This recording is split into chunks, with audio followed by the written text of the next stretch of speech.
Logic is back on the scene to redeem himself from the atrocity that was the verse Twisted.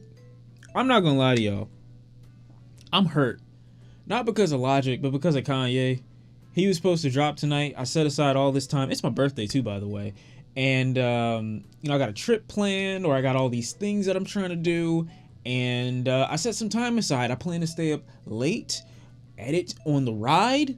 But it looks like he didn't drop, and I'm crying on the inside. But in the meantime, we've got a new Logic single titled OCD. I've always looked at musicians odd when they couldn't necessarily describe what made them feel these chemical imbalances that would, you know, I guess warrant a diagnosis like this. We know that Logic has not been diagnosed with OCD, so it's weird to me that he would make a song called OCD. I hope that's not, you know, I hope we're not going to try to enter those territories when it's a real thing. But nonetheless, it's got Down to Earth, an R&B soul singer. Not too fond of, but you know, I like his style, I like his aesthetic. I'm scared, man. Like the days of me listening to Logic where I could just play a song and not really be too concerned about where his lyrics are gonna go are behind me now. And I don't like being like that, because I used to be able to listen to this dude, and even if he spit a corny bar here and there, I didn't take it so seriously. Now I do, because valid arguments can be made as to why he's one of the worst rappers right now. And I don't want to validate that in any way by him having weak bars. So it's like all his bars have to be great, and I don't really think that that has to be the case, because I don't require that for other people. But Logic's the only one that's on the ropes right now, so if he doesn't hit with something soon, it's like, well, this opinion is just like 100% solidified now. Nonetheless, OCD, Down to Earth, Logic. Let's hear him out. OCD, cause I'm riding so clean. We was just dreamers, fucking leaders on the low map. This is all I really want. I like Down to Earth on this track. What's going on? These rising vocals, they are hitting. The song is a vibe. It's the aesthetic is so spaced out. It's like a Zakari song and The Weeknd. It's like a bright Weeknd Zakari song. This is a long hook, but I like it. Currently the most important thing within my life is balance. But when you in this position, it's hard to make selfish decisions. But all that's running through my mind is bottom lines and decimals. I mean, it's a decent perspective to have. It's an understandable perspective to have, you know.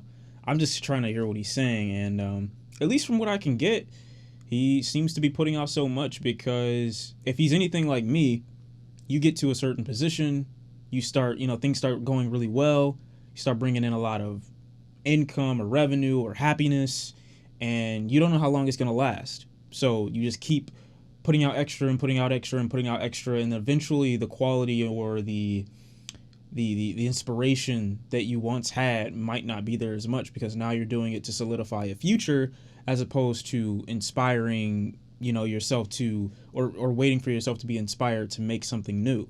And that can cause a lot of fear. It can cause a lot of, you know, anxiety. It can cause some major depression. So I understand in that vein what he's trying to do. One would think that he would just keep making music that is quality as opposed to quantity. But if the thing, you know, festering in his mind is, I don't really know what's going to happen if I don't keep working, if I don't keep doing this, the result being the people that I care about not being able to sustain, or not being able to take care of themselves, or just the brand not being able to be solidified, I have to keep working for that goal. Supply and demand, cause I'm in the public eye. Also, he's talking about supply and demand here. I think this could probably be misinterpreted, at least from what I'm thinking about right now. None of his fans or people that are just onlookers of his music are really requiring him to drop. I mean, this dude has dropped 4 or 5 albums in the last year. Like 2018, it was BT2, and it was Young Sinatra 4. This year was the Supermarket Soundtrack and Confessions of a Dangerous Mind. And then he's got another one coming soon. Like, we're not requiring him to release this much music. I mean, that's on him. However, if what he's trying to say is he's fearing like this lack of consistency, or this lack of being put in the proper position, based off of not releasing music, because certain artists, they do take long breaks. Then when they come back, they don't receive the same amount of love. So I understand that, but that's really no excuse to just drop whatever. But you can shake my hand. Let's have a conversation, talk about life man to man. But I much prefer a photograph. I mean, can I have a photograph? Trying to get ahead like a fetus. You say I'm trying to get ahead like a fetus? Like every time, I'm every time you're not doing bad, and then you hit me with these lines. Wanting to talk to his fans, not wanting the interaction to be social media based. You know, he wants. And I understand that too. You know, if I had to have a conversation with, if I would do anything, and these are the most interesting characters to me, and I would like do my own mini interview with them and never put it out. I also actually have an interview with one person specifically that I'm really glad that I got the opportunity to talk to, and I'm never gonna put it out just for my own. I just wanted to talk to the person, and I would love to interview Ray J. I don't know why, but he's had the most interesting career I've ever seen in my entire existence, and I would love to just talk to him, and I would never even put it out. I would like to talk to Kanye. I would like to talk to Snoop Dogg. I would like to talk to Dr. Dre. I would like to talk to 50 Cent. If I see any of these people, my first instinct wouldn't be, let me take a picture with you, because like the thought of that, just like, give me an image and then I'll go and I'll put it on social media, or I'll go and develop a picture, or I'll go print it out. Or it's just like, I don't get what that does for a person when you could literally have like a once in a lifetime interaction with someone you claim to be your favorite, or someone you really claim to be interested in.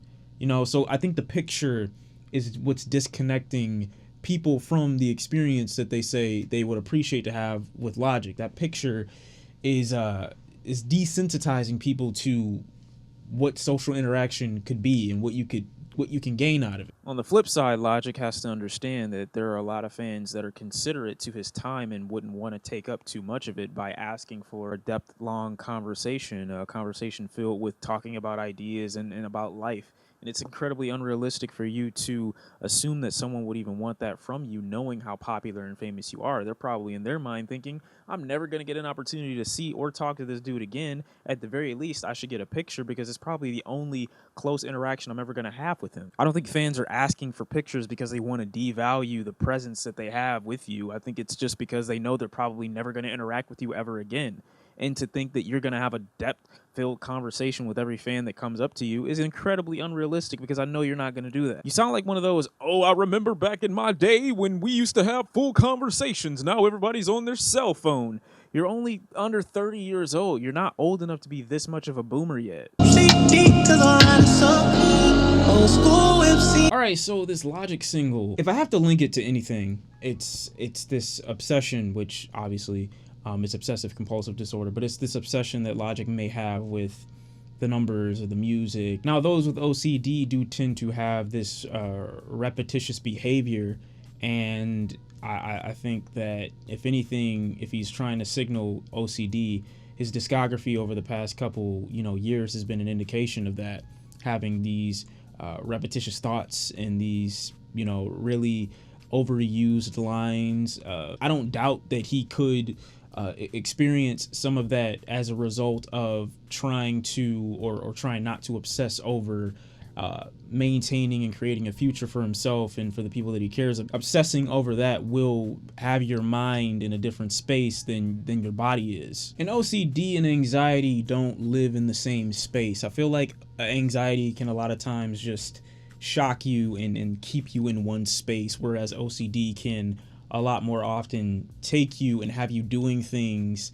to prevent or get things to happen because you're obsessing over them so badly. And I'm no expert on it, so you don't have to listen to me, but from what I've experienced in my life, anxiety kind of prevents you from doing things, whereas OCD kind of gets you to do things, but it's just in a very unrealistic, unreasonable way. Whereas Logic here is like obsessing over either the numbers, or he's obsessing over the idea of how he's going to keep his business and his family atop, obsessing over happiness. It gets him to behave in a certain demeanor, in a certain way. Still think it's something that you should be diagnosed with as opposed to self-diagnosing. But I mean, other than that, I think the track is okay. I think it's I think it's nice. It's a better follow-up than the Twisted verse. I think anything is better than the Twisted verse. And that's just about where I'm at. You know, I really enjoyed Down to Earth's feature. Thought it was a nice combination of what I would get if I put, like I said, Zacari and The Weeknd together. Thought the hook in the beginning was a little bit too long, but it was a vibe. It was a nice aesthetic. I do wish though, if Logic were going to tackle subjects as important as anxiety, OCD, depression, they do appear a little bit deeper into it. I think people oftentimes use art as a tool to relate to others, whereas I think art is something that can easily be dissected, interpreted, and it's something that you can use to display a message that with words you couldn't normally convey. And I think everything that he says here, not only can a lot of people empathize with it already, but a lot of people have probably, you know, experienced worse in the same vein. Not to say that he should fabricate things in order to make his story seem harsher or harder, but just maybe to paint it in a more lyrically dense way. Because the content on this OCD track isn't too far off the content that we got off of his last album, Confessions of a Dangerous Mind, albeit less corny, within the same vein. It could be worse. It's a decent Logic track, and that's how I'm feeling on it. Let me know how you felt about it in the comment section down below. I'm interested to hear your thoughts. And until next time, we're out.